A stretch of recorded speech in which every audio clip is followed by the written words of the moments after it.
హనుమంతుడు మరియు శనిదేవుడి మధ్య ఉన్న ఈ రక్షణ కథ గురించి హిందూ పురాణాల్లో చెప్పబడింది. రావణుడు గ్రహాలను ఎలా బంధించాడు? రామాయణంలో రావణుడు చాలా శక్తివంతుడు. అతను నవగ్రహాలన్నిటినీ జయించి తన పాదం క్రింద పెట్టి నియంత్రించేవాడు. అతని కుమారుడు ఇంద్రజిత్ పుట్టబోతున్నప్పుడు రావణుడు గ్రహాలను ఒక మంచి స్థానంలో ఉంచాడు. అలా పుట్టిన పిల్లవాడు అజేయుడు అవుతాడు. దేవతలు దీనికి భయపడ్డారు. నారదుడి ఉపాయం మరియు శనిదేవుడి దృష్టి. దేవతలు శనిదేవుని సహాయం కోరారు. శనిదేవుడు అన్నాడు, నేను రావణుడి ముఖం మీద చూస్తే అతనికి కష్టం మొదలవుతుంది, కానీ రావణుడు అవకాశం ఇవ్వడు. అప్పుడు నారదుడు వచ్చి అన్నాడు, రావణ, వెనుక మీద నిలబడటం కాదు, ఛాతిపై నిలబడి చూపి. రావణుడు గ్రహాలను తిరగబెట్టి వారి ఛాతిపై నిల్చున్నాడు.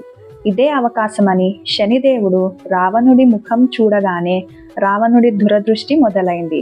రావణుడు కోపంతో శనిదేవుణ్ణి ఒక చిన్న చీకటి గదిలో బంధించాడు. హనుమంతుడి రాక మరియు శనిదేవుని రక్షణ.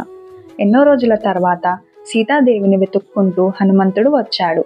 లంకను దహనం చేస్తున్నప్పుడు ఒక మూల నుండి ఎవరో కేకలు వేస్తున్న శబ్దం వినిపించింది. అది శనిదేవుడు. హనుమంతుడు ఆ గదిని పలకొట్టి శనిదేవుణ్ణి బయటకి తీసుకొచ్చాడు. శనిదేవుడు సాడేసతి మరియు హనుమంతుడు.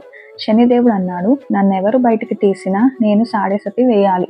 హనుమంతుడు నవ్వుతూ, సమస్య లేదు, నేను శ్రీరాముని సేవకుడిని, నాకు భయం లేదు అని అన్నాడు. శనిదేవుడు హనుమంతుడి తలపై కూర్చున్నాడు. హనుమంతుడు రాక్షసులతో పోరాడుతూ పర్వతాలు చెట్లు ఎత్తి విసురుతూ వెళ్ళాడు. శనిదేవుడు చాలా నొప్పి పట్టుకొని భరించలేకపోయాడు. శనిదేవుని కృతజ్ఞత మరియు వరం. చివరికి శనిదేవుడు వేడుకున్నాడు, నన్ను వదిలివేయి, నీ భక్తి ముందు నా దృష్టి శక్తి లేదు. విడిపించేటప్పుడు శనిదేవుడు ఒక వరం ఇచ్చాడు, నిన్ను పూజించే భక్తులకు నేను అత్యంత కఠినమైన దోషాలను తగ్గిస్తాను. అప్పటి నుండి భక్తులు నమ్ముతున్నారు, హనుమంతుడిని భక్తిగా పూజిస్తే శనిదేవుని దోషం తగ్గుతుంది.